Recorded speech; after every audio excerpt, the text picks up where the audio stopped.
Hier's ons weer.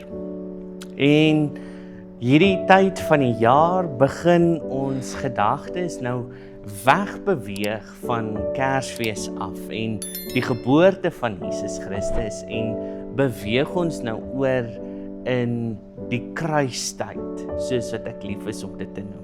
Is 'n tyd waarin ons nou weer hernuut onsself begin toespits op wat dit werklik beteken wat Jesus Christus oor Paasnaweek vir die mensdom gedoen het. En dit word gewoonlik afgeskop met 'n ongelooflike oomblik wat ons raak lees in die Bybel.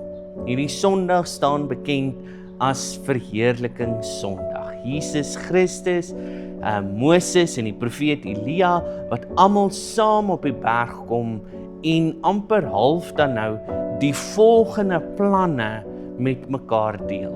Die pad wat Jesus Christus nou gaan stap. Ons lees dit in Matteus en ons lees dit veral ook in Lukas.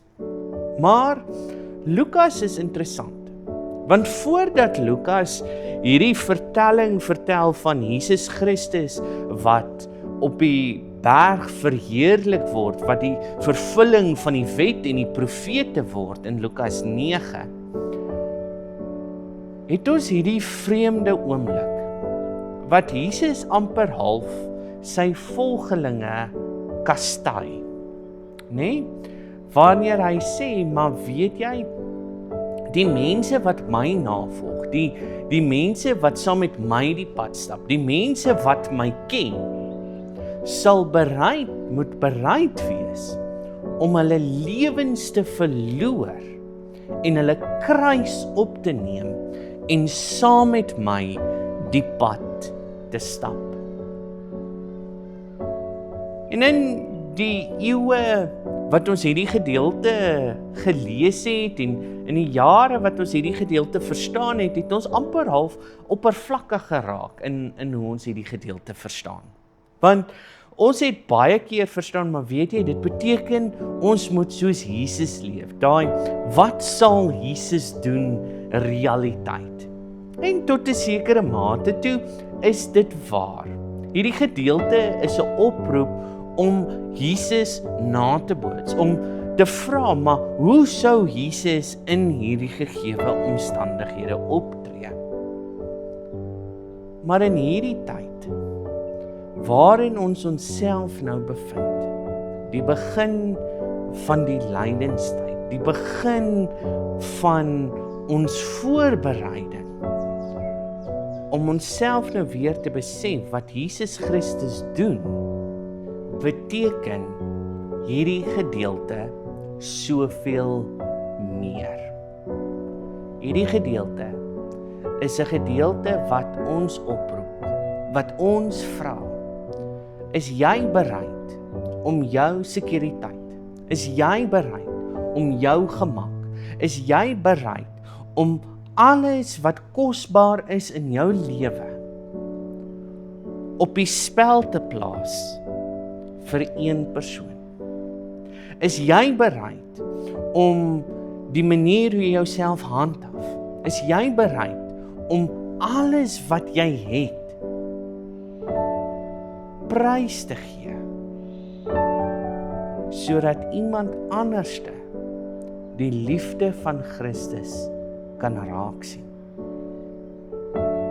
Want dit is wat Jesus Christus doen aan die kruis. Hy gee sy goddelikheid op. Hy gee sy status op. Hy gee sy posisie op. Hy gee sy sekuriteit op. Hy gee sy gemak op. Sodat ons weet wat waarlike liefde is. In hierdie lydenstyd wat dan nou voorlê, wil ek vir jou 'n vraag kom vra. Wil ek vir jou kom sê, maar weet jy, lydenstyd is dan nou nie 'n tyd waarin ons na onsself kyk en onsself verbeter nie. Maar is dit 'n tyd wat ons kyk na die kruis en vir mekaar die vraag vra, is ek bereid om dit te doen? Is ek bereid om verby myself te kyk? Is ek bereid om in die voetspore van Jesus Christus te loop?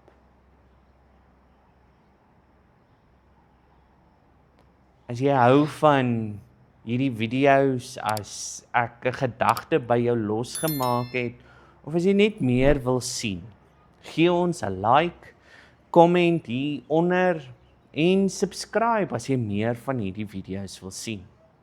As jy deel wil wees van 'n geloofsgemeenskap, nooi ons jou dan nou ook uit om deel te word van ons gemeente. Elke liewe Sondagoggend in Vanderbijlpark. Tot ons mekaar weer sien. Amen.